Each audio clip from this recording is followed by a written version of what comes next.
Ngayon, hihimain natin ang isang napakagandang obra ni Steven Spielberg, ang The BFG o The Big Friendly Giant na ipinalabas noong 2016 na base sa walang kamatayang nobela ni Roald Dahl.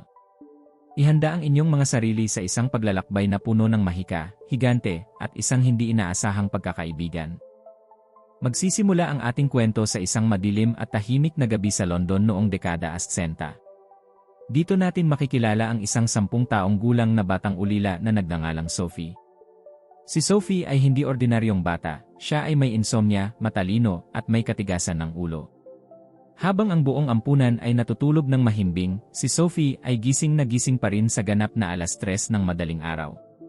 Ayon sa kanya, ito ang oras kung saan lumalabas ang mga mahiwagang nilalang at ang mga monsters ay nagpapakita sa mundo ng mga tao. Habang inaayos niya ang mga kurtina at sinisita ang mga lasing sa kalsada, may napansin siyang kakaiba. Isang dambuhalang anino ang gumagalaw sa pagitan ng mga gusali. Mas malaki pa ito sa mga streetlight. At nang lumingon ang aninong ito sa kabilang direksyon, doon na nagsimula ang kanyang pakikipagsapalaran. Nagulat si Sophie nang makita ang isang totoong higante. Ang higanting ito ay may suot na tsaleko, may dalang mahabang trompeta, at isang malaking maleta. Sinubukan ni Sophie na magtago sa ilalim ng kanyang kumot, ngunit huli na ang lahat. Alam ng higante na may nakakita sa kanya. Sa isang iglap, isang malaking kamay ang pumasok sa bintana ng ampunan. Binuhat nito si Sophie kasama ang kanyang kumot. Sumigaw man si Sophie, walang makakarinig sa kanya. Mabilis na tumakbo ang higante palabas ng London. Ang kanyang bilis ay tila kidlat, tumatalon sa mga bundok, tumatawid sa mga karagatan, at nilalagpasan ang mga ulap hanggang sa marating nila ang isang lugar na wala sa mapa ng mga tao, ang Giant Country o ang lupain ng mga higante. Inilapag ng higante si Sophie sa loob ng isang malaking kuweba na puno ng mga garapon na may iba't ibang kulay ng ilaw. Takot na takot si Sophie. Akala niya ay kakainin siya ng buhay nito. Ngunit dito natin malalaman ang totoong pagkatao ng higanteng ito. Sa halip na magalit, nagsalita siya sa isang kakaibang paraan. Ang kanyang Ingles ay baluktot at may sariling lengguwahe na kung tawagin ay Gobblefunk. Sinabi niya kay Sophie na huwag matakot dahil siya lang ang tanging Big Friendly Giant o BFG sa kanilang lupain. Hindi siya kumakain ng tao o human beings gaya ng tawag niya rito. Tinanggal ng BFG ang takot ni Sophie nang ipaliwanag niya kung bakit niya ito kinidnap. Hindi niya pwedeng hayaan na magsumbong si Sophie sa mga tao dahil tiyak na huhulihin siya ng mga ito at ikukulong sa zoo. Kaya naman, habang buhay nang mananatili si Sophie sa Giant Country. Ngunit hindi nag-iisa ang BFG sa mundong iyon. Mayroong 9 na iba pang higante na nakatira sa labas ng kanyang kuweba. At ang masama? Ang 9 na ito ay doble ang laki sa BFG, masasamang ugali, at ang paboritong pagkain ay walang iba kundi ang mga bata. Ang pinuno nila ay si Fleshlum Peter, isang tamad ngunit napakalupit na higante, kasama ang kanyang kanang kamay na si Blood Bottler. Dahil ang BFG ay isang vegetarian, ang tanging kinakain niya ay ang tinatawag na snow-scumber, isang napakapangit, madulas, at may kadiri na lasang gulay na kulay berde at may mga itim na pantal. Nakatikim din si Sophie nito at halos maisuka niya ito sa dumi ng lasa. Bukod dito, ipinakilala rin ng BFG ang kanyang paboritong inumin, ang Frobscottle. Ito ay isang kulay berdeng carbonated drink kung saan ang mga bubbles ay hindi umaakyat pataas, kundi bumababa pabalik sa ilalim. At ang epekto nito kapag ininom mo? Isang napakalakas at nakakatawang utot na tinatawag nilang waste popper na kayang magpalipad sa iyo sa hangin.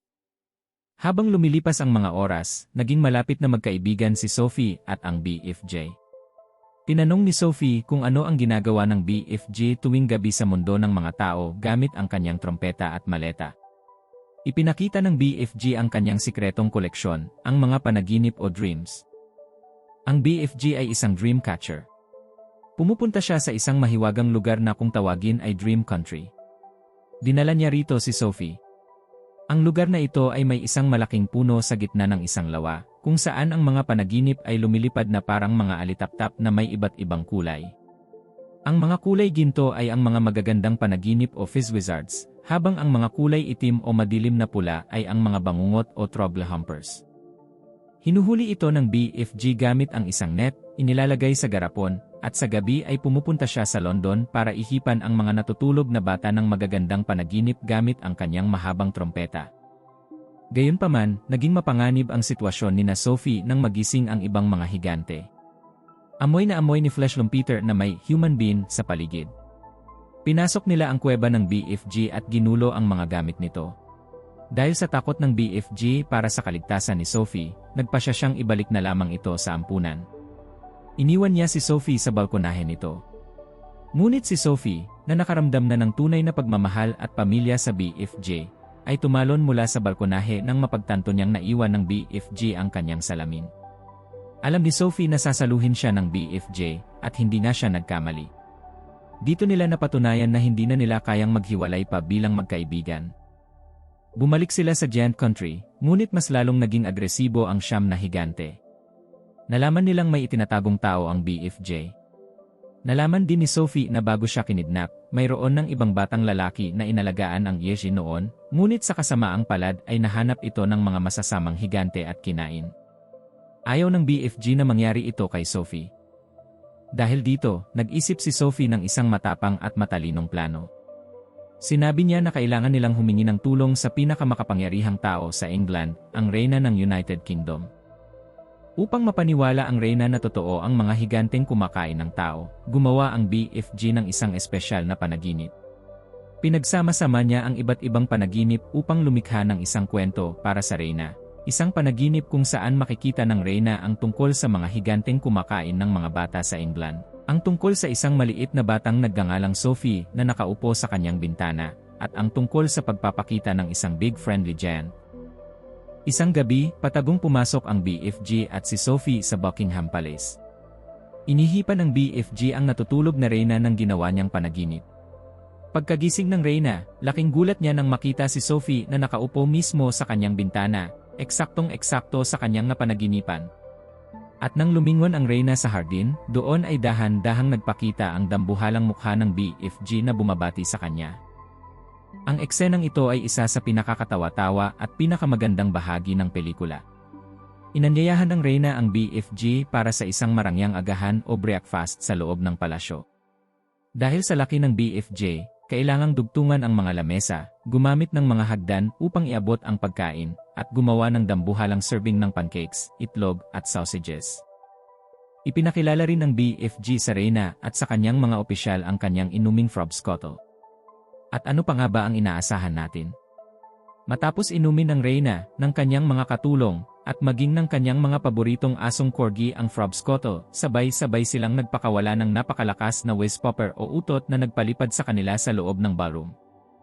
Matapos ang tawanan at ang seryosong balita na may mga bata ngang nawawala sa bansa, nagdesisyon ang reyna na aksyonan ito. Nagpadala siya ng mga helicopter ng militar at mga sundalo kasama ang BFG at si Sophie upang sugurin ang Giant Country. Dumating ang mga sundalo sa Giant Country habang ang mga masasamang higante ay natutulog. Ang plano ay itali sila habang walang malay. Ngunit nagising si Fleshlumpeter. Muntik nang mabigo ang misyon, ngunit ginamit ni Sophie ang kanyang tapang.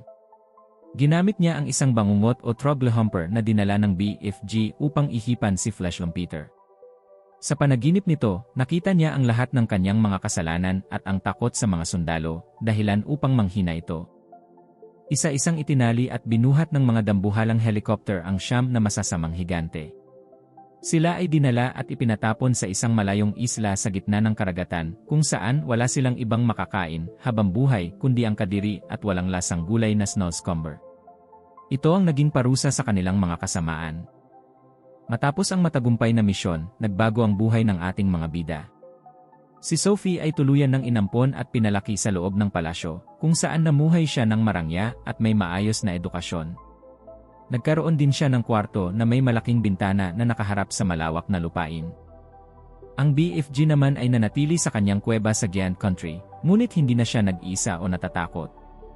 Siya na ang nagmamay-ari ng buong lupain at ngayon ay nagtatanim na rin siya ng iba't ibang masasarap na prutas at gulay, bukod sa paghuli pa rin ng mga panaginip para sa mga bata sa buong mundo.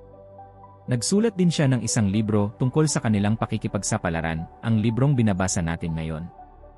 Sa huling eksena ng pelikula, makikita si Sophie na nakatayo sa kanyang bintana sa umaga. Tumingin siya sa malayo at bumulong ng isang mensahe para sa kanyang matalik na kaibigan, "Magandang umaga, BFJ." At sa kabilang dako ng mundo, sa kanyang kuweba, narinig ng BFG ang bulong na ito gamit ang kanyang malalaking tainga.